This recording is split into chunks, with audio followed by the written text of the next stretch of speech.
මේ අන්න ඔයාගේ පේජ් එකේ මොනිටයිසේෂන් ඔන් වෙලා. හරිද? ආයේ සැලුන් යන්න නැහැ අරකට මේකට කියලා මගෙන් සල්ලි ඉල්ලන්න එපා. හරිද මෙන්ඩි? ඈ? නේද පඩිය ඉතින් කැපෙනවා ලෝන් වලට. ලක්ෂ කීයක් ඔයා නැහැද මේකට? මොනිටයිසේෂන් වලින් එන ගානෙන් සැලුන් යන්න ඔයා. හරිද?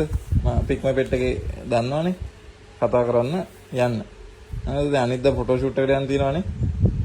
ඈ? තියෙනවනේ. සල්ලි තියෙනවද?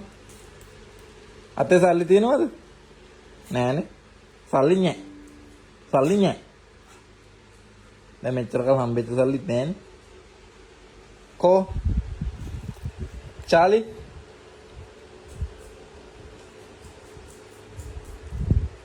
කෝ චාලි? අයන මල්ලිත් එක්ක යන සැලුන් නෝද? අවුනද මැන්ඩි? මොකද්ද ඒ තව අවුරුදු 2ක් විතර ගෙවන්න තියෙනවා ඔයාගේ ලෝන් එක. අහුණද? සල්ලි නෑ. එහෙනම් මොනිටයිසේෂන් වලින් ගන්න මගෙන් සල්ලි ඉල්ලන්න එපා. හරිද? මැන්ඩි? හරිනේ? අත දෙන්න.